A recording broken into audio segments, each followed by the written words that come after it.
आज के इस वीडियो में हम डिराइव करेंगे मैग्नेटिक फील्ड का एक्सप्रेशन।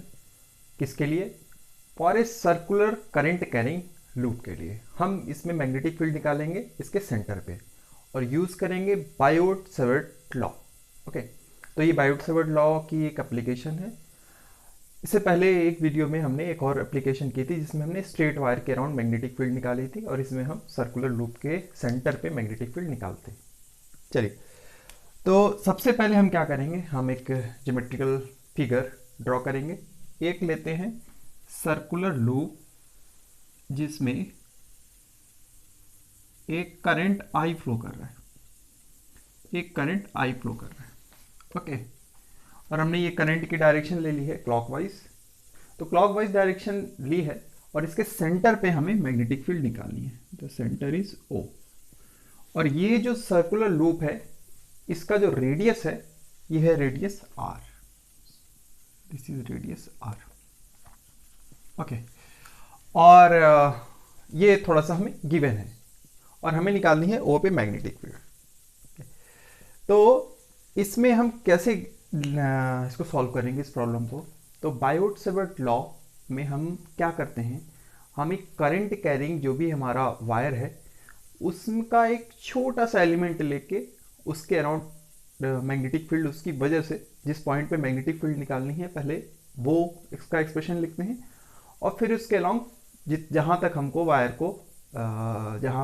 को कंसीडर करके मैग्नेटिक फील्ड निकाले उसको इंटीग्रेट कर देते हैं। This is the procedure basically we follow from Biot Savart law, okay. तो चलिए इसमें भी वही प्रोसीजर फॉलो करते हैं। तो इसमें हमने कंसीडर क्या किया, वी कंसीडर एक current carrying circular loop having current I, okay. और दूसरा पॉइंट जो इसमें हम कंसीडर करने वाले हैं, हम इसमें कंसीडर करेंगे a very small current carrying element DL. ये जो वेक्टर डीएल है ये क्या है? Vector DL is current carrying element. Current element भी बोल सकते हैं आप इसको, या करंट कैरिंग एलिमेंट। ये वायर का एक छोटा सा हिस्सा है जिसके करस्पॉन्डिंग, जिसकी वजह से हमें मैग्नेटिक फील्ड पहले देखनी है एट द पॉइंट ओ। तो यहां से इस डीएल से जो जहां पे हमें मैग्नेटिक फील्ड निकालनी है उसका जो डिस्टेंस बेसिकली है, वो जो वेक्टर हमने लिया है यहाँ पे डिस्प्लेसमेंट वेक्टर, वो है vector R, okay. So Biot Savart law जरा लिखें। So Biot Savart law according to the Biot Savart law क्या कहता है ये बायोट-सवर्ट लॉ भाई? ये कहता है कि इस छोटे से वायर की जो छोटी सी मैग्नेटिक फील्ड होगी that is vector d B, ये क्या होगी? This is equal to mu naught I upon 4 pi.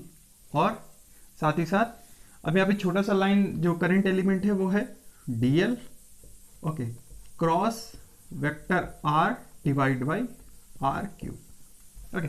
Are यहाँ पे क्या है? This is the distance from this dl to the point where we wants to calculate the magnetic field।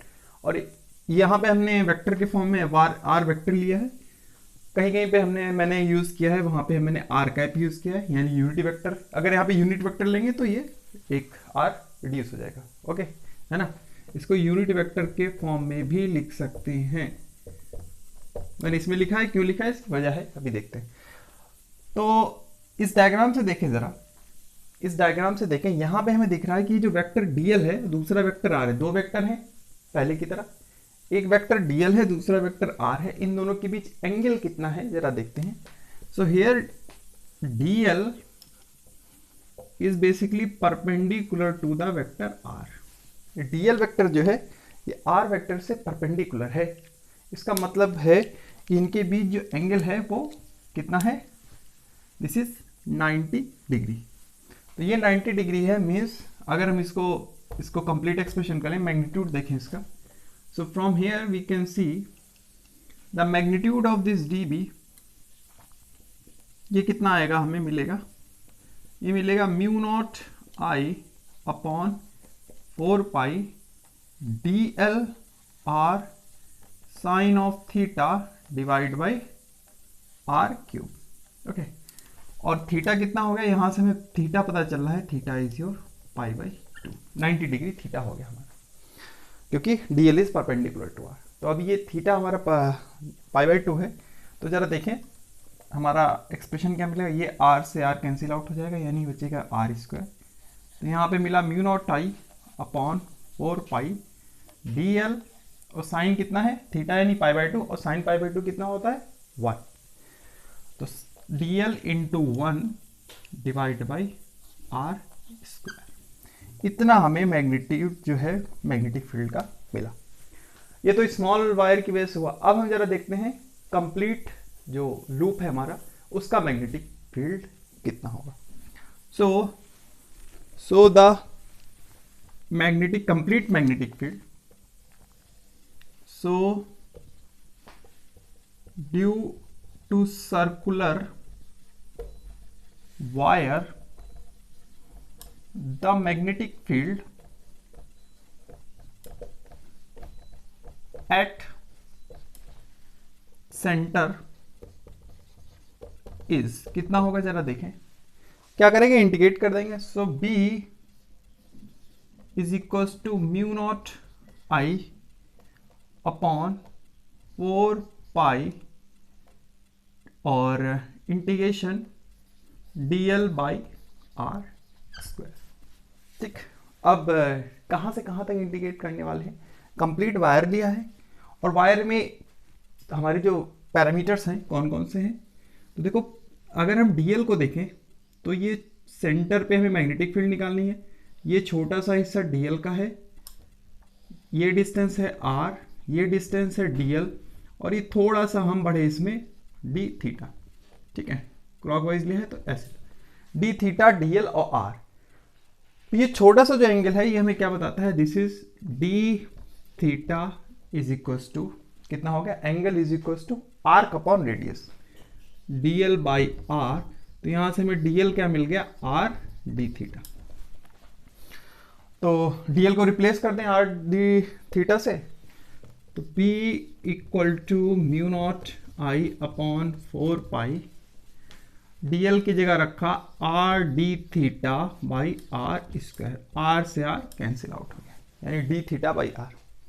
तो जरा ये देखें अब लिमिट हम कितनी ले सकते हैं, अब लिमिट हम कितनी ले सकते हैं, थोड़ी सी जगह बनाते हैं यहाँ पे।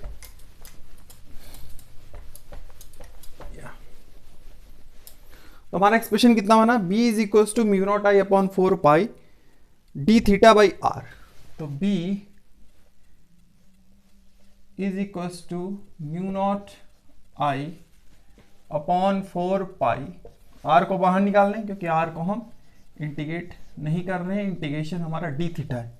कहाँ से इंटीग्रेशन होगा ध्यान दें, अगर यहाँ पे 0 है तो 0 से चले हम पूरा कंप्लीट वन सर्कल में कितना हो गया एंगल 2 पाई, यानी 0 टू चले 2 पाई, यहाँ से चले अगर इसको लेके चले तो एक कंप्लीट सर्कल कंप्लीट करने में कितना लगेगा, कंप्लीट एंगल इज 2 पाई। तो बस हो गया। अब इसको इंटीग्रेट करने तो हमें क्या मिलेगा, that is mu naught I upon 4 pi R, 0 to 2 pi integrate किया तो हमें मिला 2 पाई, पाई से पाई कट गया, 2 2 से 4। तो यहाँ से हमें मैग्नेटिक फील्ड का एक्सप्रेशन क्या मिला, from here we get B is equal to mu naught I upon 2R। This is the expression for magnetic field. Okay, this is the expression for magnetic field, B is equal to mu naught I upon 2R। और यहाँ पे R क्या है, R is a radius of this circular loop. और what is the direction of this magnetic field, अगर हम इसका vector quantity देखें तो वेक्टर जो होगा, अगर ये वेक्टर देखें तो इसका डायरेक्शन क्या होगा, put the fingers around the current then thumb will give the direction of the magnetic field. So here if we curl our fingers around this current then the direction is inward. यहाँ पे magnetic field का direction क्या है, it's inward. So center पे जो magnetic field है that is inward, ठीक है। into the page inward भी बोल सकते हैं, inward और इनटू द पेज। ठीक है, so this is the direction of this magnetic field. तो this is all about magnetic field at the centre of this loop. और अगर इसमें एक लूप की बजाय कॉइल हो, n टर्न्स की कॉइल हो, तो क्या हो जाएगा, n टर्न्स की अगर कॉइल ले लेते हैं तो उसके लिए मैग्नेटिक फील्ड का एक्सप्रेशन क्या हो जाएगा, एक्सप्रेशन ऑफ मैग्नेटिक फील्ड किसके लिए, अगर n टर्न्स का कॉइल होता है, ठीक है, फॉर मैग्नेटिक फील्ड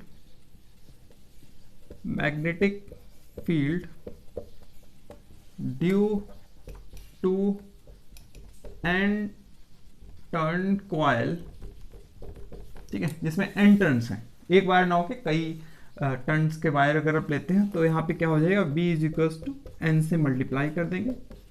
सो ये हमारा एक्सप्रेशन बन जाएगा n टर्न्स के लिए। ओके, मेरे ख्याल से मैंने सारी बातें डिस्कस कर ली इस डेरिवेशन से रिलेटेड। तो ये एप्लीकेशन था बायोट-सावर्त लॉ का, एक और एप्लीकेशन। तो इसके बाद हम इसकी एक और प्रॉब्लम करेंगे, और साथ ही साथ अब जो अगला वीडियो बेसिकली आएगा इस सीरीज़ में, उसमें हम डिस्कशन करेंगे एम्पियर से। बाकी न्यूमेरिकल इस पर कई सारे हैं, वो फिर हम करते रहेंगे। पर जो नेक्स्ट अब इस सीरीज़ का जो वीडियो लेक्चर रहेगा that is based on Ampere's law. तो मिलते हैं फिर नेक्स्ट वीडियो में, तब तक के लिए पढ़ाई करें, बाय बाय।